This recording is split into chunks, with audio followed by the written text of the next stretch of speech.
नमस्कार दोस्तों, एक बार फिर आपका बहुत बहुत स्वागत है आपके अपने YouTube channel MS digital tech news में।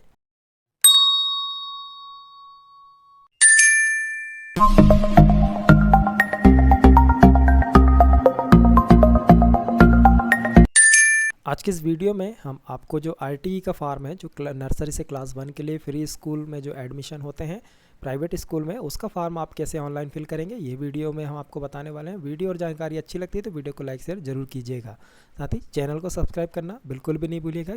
चलिए वीडियो शुरू करते हैं।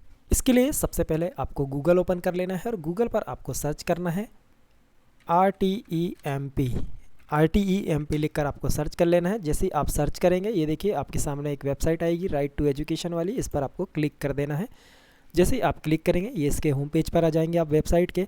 यहाँ पर आपको स्क्रॉल डाउन करना है और यहाँ पर आपको एक ऑप्शंस दिखाई देगा आवेदन पंजीयन, इस पर आपको क्लिक कर देना है। जैसे ही आप क्लिक करेंगे आपको नीचे की तरफ स्क्रॉल डाउन करना है और यहाँ पर आपको ये जो दिशा निर्देश दिखाए गए हैं इसे आप पढ़ लेना है। ठीक से इसे आपको पढ़ लेना है। पढ़ने के बाद आपको यहाँ पर आगे बढ़े का एक ऑप्शन दिखाई दे रहा है, ये देखिए यहाँ पर, इस पर आपको क्लिक कर देना है। जैसे आप क्लिक करेंगे अब आपके सामने RTE ऑनलाइन आवेदन हेतु OTP के माध्यम से आवेदक का मोबाइल नंबर सत्यापित करें, तो आपको यहाँ पर आपका मोबाइल नंबर सत्यापित करना है। तो यहाँ पर आपको सबसे पहले आपका मोबाइल नंबर, उसके बाद फिर से मोबाइल नंबर और ये कैप्चा कोड यहाँ पर फिल करके आपको मोबाइल पर OTP प्राप्त करना है और आगे का प्रोसेस करना है। तो चलिए आगे का प्रोसेस करते हैं। अब देखिए अब आपको यहाँ पर मोबाइल नंबर सत्यापित करें ये ऑप्शन दिखाई दे रहा है। यहाँ पर नीचे आपको मोबाइल नंबर प्रविष्ट करें ये दिखाई देता है। तो यहाँ पर आपको वो जो नंबर है आपके पास जो आधार में लिंक है वही नंबर यदि है तो वो डाल लें, आप यहाँ पर फिल करें, या नहीं है तो दूसरा नंबर भी फिल कर सकते हैं। हो सकता है आधार का दूसरा नंबर तो उस पर OTP प्राप्त कर सकते हैं आप बाद में। तो यहाँ पर हम पहले नंबर और सेकेंड ऑप्शन में फिर दिया है पुनः प्रविष्ट करें, उस पर भी मोबाइल नंबर फिल कर लेंगे। इसके बाद देखिए यहाँ पर आपको ये जो कैप्चा कोड दिखाई दे रहा है सेम ऐसा ही कैप्चा कोड आपको यहाँ पर साइड में फिल कर देना है। और फिल करने के बाद मोबाइल पर OTP प्राप्त करने हेतु क्लिक करें, ये ऑप्शन दिखाई देगा, इस पर आपको क्लिक कर देना है। जैसे ही आप यहाँ पर क्लिक करते हैं अब देखिए आपको ये मैसेज फ्लैश होगा, दर्ज मोबाइल नंबर पर OTP भेजा गया है। तो अब आपका जो रजिस्टर्ड किया है आपने यहाँ मोबाइल नंबर, उस पर एक OTP जाएगा, वो OTP आपको यहाँ पर फिल करना है। तो हम पहले यहाँ ओके कर लेते हैं। अब देखिए ये OTP फिल करने के लिए ऑप्शंस दिखाई देगा आपको। यहाँ पर आपको आपके मोबाइल नंबर पर जो 4 अंक का OTP गया वो OTP फिल कर लेना। तो चलिए OTP फिल कर लेते हैं। अब देखिए OTP फिल करने के बाद सबमिट करना है आपको, नीचे सबमिट दिखाई देता है। अब जैसे ही सबमिट करेंगे आपको सक्सेस का मैसेज आएगा और यहाँ पर आपको ओके पर क्लिक कर देना है। जैसे ही आप ओके पर क्लिक करेंगे अब देखिए आपके सामने ये ऑप्शंस आएगा आधार से eKYC करने का। तो यहाँ पर आपको इस चेक बॉक्स पर टिक करना है और इसके बाद यहाँ पर आपको आपका बच्चे का आधार नंबर फिल कर देना है। ध्यान रखिएगा बच्चे के आधार में आपका मोबाइल नंबर रजिस्टर्ड होना चाहिए, तभी आप इस फॉर्म को फिल कर पाएंगे। तो इस तरह से आप यहाँ पर आधार नंबर फिल करेंगे और दोबारा फिर से आपको वही आधार नंबर यहाँ पर फिल कर देना है। अब इसके बाद देखिए यहाँ पर नीचे जब आप फिल कर लेंगे तो आपका जो रजिस्टर्ड मोबाइल नंबर है उस पर OTP भेजना है आपको। तो OTP भेजने के लिए OTP द्वारा eKYC करें, ये ऑप्शन दिखाई देता है, इस पर क्लिक कर देना है आपको। जैसे ही आप क्लिक करेंगे आपके रजिस्टर्ड मोबाइल नंबर पर जो कि आपके बच्चे के आधार कार्ड में रजिस्टर्ड है उस पर OTP जाएगा और आपको ये मैसेज फ्लैश होगा, OTP for Aadhaar has been send to respective mobile and valid for 30 minutes after validating respective student please try for another student. तो यहाँ पर ओके पर आपको क्लिक कर देना है। तो चलिए ओके पर क्लिक करते हैं। अब देखिए OTP आपके मोबाइल नंबर पर आ गया होगा, वो OTP आपको यहाँ पर फिल कर देना है। यह OTP 6 नंबर का होगा, 6 डिजिट होंगे। 6 डिजिट का ये OTP आपको आधार से एक मैसेज आएगा, उस पर लिखा हुआ होगा, वो OTP आपको यहाँ पर फिल कर देना है इस तरह से।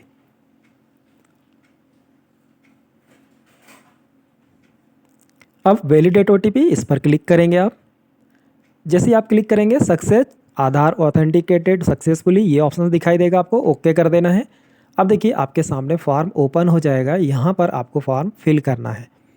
फॉर्म फिल करने के लिए सबसे पहले आपको समग्र ID लगेगी। तो समग्र ID में सबसे पहला जो बॉक्स है इस बॉक्स में आपको बच्चे के नाम के आगे जो सदस्य समग्र ID होता है वो 9 अंकों का ID आपको यहाँ पर लिख देना है। चलिए ID लिखते हैं।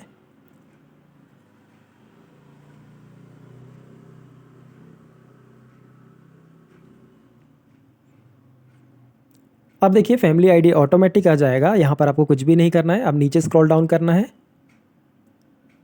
अब यहाँ पर आपको बच्चे का जो वर्तमान का निवास है, जो एड्रेस है वो यहाँ पर ऑटोमेटिक आ जाएगा, कुछ डिटेल आपको फिल करनी पड़ेगी। जैसे यहाँ पर देखिए मोहल्ला, तो ये मोहल्ला आपको लिख लेना है, जो भी आपका मोहल्ला है। एज़ पर आधार ही लिखिएगा, यदि आपके पास आधार है तो आधार के हिसाब से लिखिएगा। इसके बाद आपको सारा चीज़ फिल रहेगा। मोबाइल नंबर यदि दूसरा आप कोई देना चाहते हैं तो वो भी दे सकते हैं, या ईमेल आईडी देना चाहते हैं तो ईमेल आईडी भी दे सकते हैं। नहीं देना है तो इसके बाद आप आगे जा सकते हैं। यहाँ पर देखिए आपको नाम वगैरह सब सारी चीज़ें आ जाएंगी, डेट ऑफ बर्थ भी आ जाएगा। आपको जो डिटेल दिखाई देगी सेम उसी को नीचे आपको वेरीफाई करना है, फिर से लिखना है।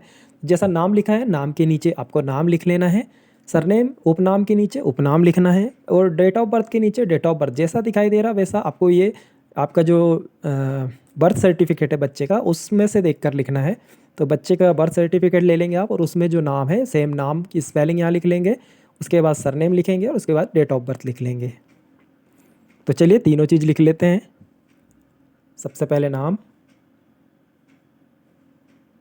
अब यहाँ पर सरनेम लिखेंगे, जैसा ऊपर दिखाई दे रहा सेम वैसा ही लिखना है। इसके बाद आपको डेट ऑफ बर्थ जो ऊपर दिखाई दे रहा है ये देखिए इस तरह से, यही डेट ऑफ बर्थ नीचे लिख देना है आपको। इस तरह से सिलेक्ट करके आप डेट ऑफ बर्थ लिख सकते हैं यहाँ से। अब इसके बाद देखिए फिर नीचे आपको प्रवेशार्थी का लिंग, यहाँ पर मेल है तो मेल लिख देंगे नीचे, फीमेल है तो फीमेल लिख देंगे। इसके बाद यहाँ पर ओबीसी आपका प्रमाण पत्र जो है वो जाति प्रमाण पत्र, उसके हिसाब से ओबीसी है तो ओबीसी लिखेंगे आप। अब आगे देखेंगे आप यहाँ पर प्रवेशार्थी के पिता का नाम, तो पिता का नाम आपको जो लिखना है वो आपके आधार कार्ड या फिर बर्थ सर्टिफिकेट से लिखना है।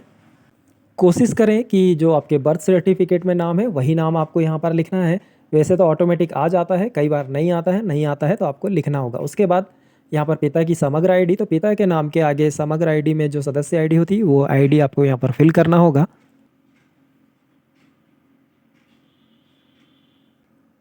ठीक इसी तरह यहाँ पर माता का नाम, तो माता का फर्स्ट नेम, उसके बाद माता का लास्ट नेम उपनाम, उसके बाद माता की समग्र आईडी, ये तीनों चीज़ फिल कर लेंगे। तो चलिए इसे भी फिल कर लेते हैं। सबसे पहले माता का नाम लिखेंगे, सरनेम यहाँ पर दिया हुआ है, नहीं है तो आप लिख सकते हैं। इसके बाद यहाँ पर समग्र आईडी, तो माता के नाम के आगे जो समग्र आईडी है वो आपको यहाँ पर फिल करना है।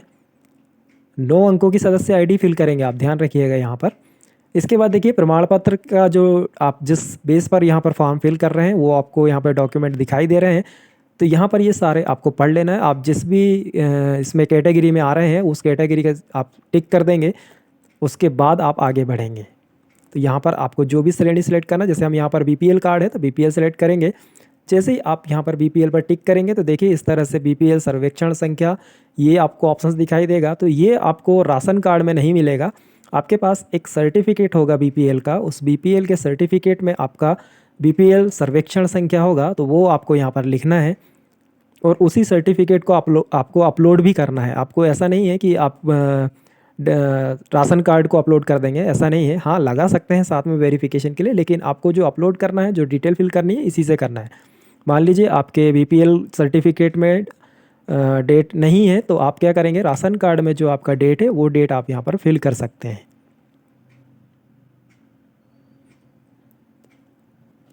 इसके बाद जारीकर्ता, तो जारीकर्ता में आपको क्या करना है, आपका जिस जगह से आपका राशन कार्ड बना हुआ है वही आपको फिल करना है। जैसे नगर निगम से है तो नगर निगम, नगर परिषद है तो नगर परिषद, ग्राम पंचायत है तो ग्राम पंचायत, जो भी है आपका वो लिखना है और उसके बाद उसका नाम लिख देना है। जैसे मान लीजिए नगर निगम छिंदवाड़ा से हुआ है तो हम यहाँ पर नगर निगम छिंदवाड़ा लिख देंगे।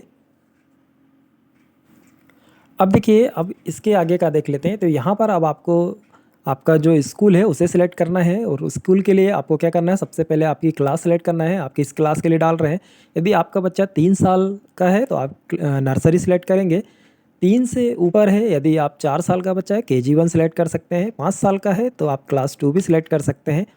इस तरह से आपको एज के हिसाब से आपके बच्चे की जो क्लास है वो सिलेक्ट करना है। यहाँ पर हम KG1 सेलेक्ट कर रहे हैं। इस तरह से देखिए जैसा हमने किया वैसा करना है। अब आपको स्कूल के ऑप्शंस आ जाएंगे, तो यहाँ पर आपको स्कूल के लिए आपका स्कूल पता होना चाहिए आपको कि कौन से स्कूल आपको डालना है। तो देखिए स्कूल चेक करने के लिए सबसे पहले आपको यहाँ पर क्लिक करना है। अब आपके सामने ये वाला ऑप्शंस आ जाएगा। यहाँ पर आपको देखिए ये आपको ज़िला सेलेक्ट करने के लिए आएगा, तो यहाँ पर ज़िला, उसके बाद तहसील, आपका जो भी तहसील है वो सिलेक्ट करेंगे, स्थानीय निकाय। इसके बाद आपको जोन जो भी है वो सिलेक्ट कर लेंगे। इसके बाद आपका ग्राम, यदि वार्ड है तो वार्ड सेलेक्ट करेंगे। इसके बाद क्लास, किस क्लास के लिए आप एडमिशन करना चाह रहे हैं वो क्लास सेलेक्ट करने के बाद ये कैप्चा कोड आपको यहाँ पर फिल करना है और स्कूल की सूची देखें इस पर क्लिक कर देना है। तो चलिए स्कूल की सूची देखें पर जैसे ही आप क्लिक करेंगे देखिए इस तरह से आ जाएगा। अब आपको स्क्रॉल डाउन करना है, नीचे आपको स्कूल की सारे डिटेल आ जाएंगी और आपको यहाँ पर स्कूल आईडी दिखाई देगी। तो इस स्कूल आईडी को आपको नोट करके रखना है कि आपको किस किस स्कूल की लिए आपको अप्लाई करना है। जिस स्कूल के लिए आप अप्लाई कर रहे हैं उसके सामने आपको क्लास दिखाई देती है, उस क्लास को आप पहले चेक कर लें। यदि नर्सरी है वहाँ तो नर्सरी के लिए फिल कर रहे हैं तो नर्सरी, जैसे अभी हम KG1 के लिए कर रहे हैं तो KG1 जिस जिस स्कूल में सीट है उस स्कूल के लिए हम अप्लाई करेंगे। तो उस स्कूल के सामने का जो स्कूल आईडी है वो हम नोट कर लेंगे। नोट करने के बाद हम वहाँ पर फिल करेंगे। तो चलिए वापस चलते हैं, यहाँ से नोट कर लिया हमने, इसी तरह आप भी नोट कर लेंगे। अब देखिए अब उस स्कूल आईडी को आपको यहाँ पर फिल करना है। तो यहाँ पर हम चलिए एक स्कूल आईडी फिल करके दिखाते हैं। जैसे आप स्कूल आईडी फिल करेंगे आपके सामने इस तरह से दिखाएगा कि उस स्कूल में यदि नहीं है तो वहाँ पर खाली दिखाई देगा। आप क्या करेंगे, दूसरी आईडी, हो सकता है हमने गलत ले लिया हो, इसी तरह आप भी चेक कर लें पहले गलत आईडी ना हो।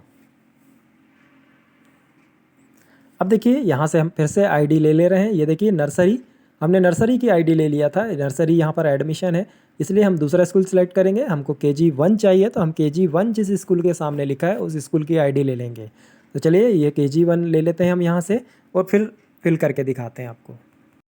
अब देखिए अब हम सही आईडी डाल रहे हैं। ये देखिए इस तरह से हमने एक आईडी ले लिया KG1 के लिए और जैसे ही हम लेंगे यहाँ पर स्कूल का नाम आ जाएगा और ओके कर देंगे। जैसे ही आपका यदि सही रहेगा तो स्कूल का नाम दिखाई देगा, यदि वहाँ सीट खाली है तो फिर इसी तरह दूसरा आपको फिर से सिलेक्ट कर लेना है, दूसरा स्कूल इसी तरह से ढूंढना है और उसी स्कूल को फिर से फिल करना है। इसी तरह हम 3 स्कूल कम से कम आपको फिल करना है।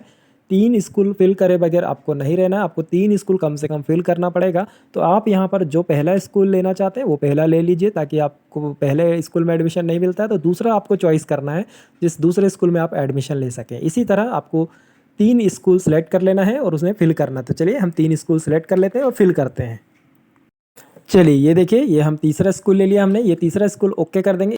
अब यदि और भी स्कूल आप लेना चाहते हैं तो और भी स्कूल लेने के लिए आपको नीचे रेड कलर से अतिरिक्त विकल्प जोड़ें, इस पर क्लिक करके और भी स्कूल आप ऐड कर सकते हैं। यदि आप 3 से ज़्यादा नहीं रखना चाहते हैं, मिनिमम 3, आपको मैक्सिमम 3 तो रखना ही होगा, तो इसके बाद आपको यहाँ पर सबमिट करना होगा। तो स्कूल विकल्प सेव करें का ऑप्शन आपको दिखाई देता है नीचे की तरफ। ये देखिए ये यहाँ से आप स्कूल को सेव कर सकते हैं, यहाँ से अतिरिक्त जोड़ सकते हैं और इसके बाद यदि कोई गलत हो जाता है हटा भी सकते हैं। तो चलिए अब हम यहाँ पर सेव करेंगे। तो यहाँ पर आपको स्कूल सेव करना है, जैसे ही ग्रीन कलर पर ये सेव लिखा है इस पर आपको सेव कर देना है।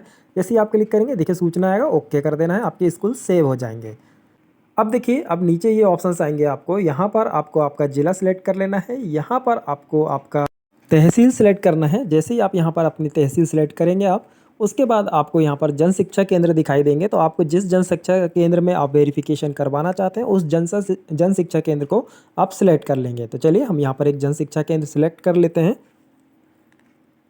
उस जन शिक्षा केंद्र पर आपको क्लिक कर देना है। जैसे ही आप क्लिक करेंगे ये देखिए इस तरह से आपका जन शिक्षा केंद्र यहाँ पर सिलेक्ट हो जाएगा। अब आपको क्या करना है, बच्चे का फ़ोटो, और जैसा कि हमने यहाँ पर BPL कार्ड लिया हुआ है तो BPL कार्ड का जो सर्टिफिकेट है सर्वेक्षण संख्या वाला वो हम यहाँ पर अपलोड करेंगे। तो आपको क्या करना है, सबसे पहले फ़ोटो अपलोड करना है और उसके बाद आपका सर्टिफिकेट अपलोड करना है। तो चलिए दोनों अपलोड कर लेते हैं। देखिए ये फ़ोटो अपलोड कर लिया हमने और यहाँ पर हमने सर्टिफिकेट PDF फाइल में अपलोड कर लिया है। अब नीचे देखिए आपको कैप्चा कोड दिखाई देगा, इस कैप्चा कोड को आपको यहाँ पर फिल करना है, जैसा दिखाई दे रहा है सेम वैसा। तो कैप्चा कोड भी फिल कर लेते हैं और इसके बाद आपको इसे सबमिट करना है। तो पहले एक बार आप फॉर्म को मिला लेंगे अच्छे से, आपका डिटेल सारा सही है या नहीं। यदि आपका सारा डिटेल सही है उसके बाद आपको सबमिट करना है। जैसे ही आप फॉर्म सबमिट करेंगे आपको यहाँ पर सक्सेस का मैसेज आ जाएगा, आपको ओके कर देना है। अब देखिए अब आपको यहाँ पर आपका एप्लीकेशन ID और mobile number, date of birth दिखाई देगा, उसके बाद कैप्चा कोड का ऑप्शन दिखाई देगा। तो यहाँ पर आपको यही कैप्चा कोड फिल करना है। कैप्चा कोड फिल करने के बाद आपको यहाँ पर आवेदन का प्रिंट करें ये दिखाई देगा, इस पर आपको क्लिक करके अपना आवेदन प्रिंट कर लेना है। तो जैसे ही आप यहाँ पर क्लिक करेंगे ये देखिए इस तरह से आपका आवेदन जनरेट हो जाएगा। इसे आपको प्रिंट कर लेना है। प्रिंट करने के बाद आपको 2 प्रिंट लेना है इसके, और 2 प्रिंट में आपको इसके साथ सारे डॉक्यूमेंट 2 सेट बना करके और नज़दीकी आपने जो भी जन शिक्षा केंद्र सेलेक्ट किया था उस जन शिक्षा केंद्र में ओरिजिनल डॉक्यूमेंट के साथ आपको वेरिफिकेशन करवाना है। तो वेरिफिकेशन करवाएंगे जब आप तभी आपका एप्लीकेशन सबमिट माना जाएगा। यदि आप वेरिफिकेशन नहीं करवाते हैं तो ये आपका फॉर्म रिजेक्ट हो जाएगा। इसलिए जैसे ही आप फॉर्म सबमिट करते हैं उसके बाद प्रिंट दे करके जाएं और आप वेरिफिकेशन करवा लें। उम्मीद है हमारी ये बताई हुई जानकारी आपको ज़रूर पसंद आएगी पसंद आई हो तो वीडियो को लाइक शेयर जरूर कर दीजिएगा, साथ ही चैनल को सब्सक्राइब करना बिल्कुल भी नहीं भूलिएगा। चलिए फिर मिलेंगे नेक्स्ट वीडियो में किसी अच्छी सी नई जानकारी के साथ।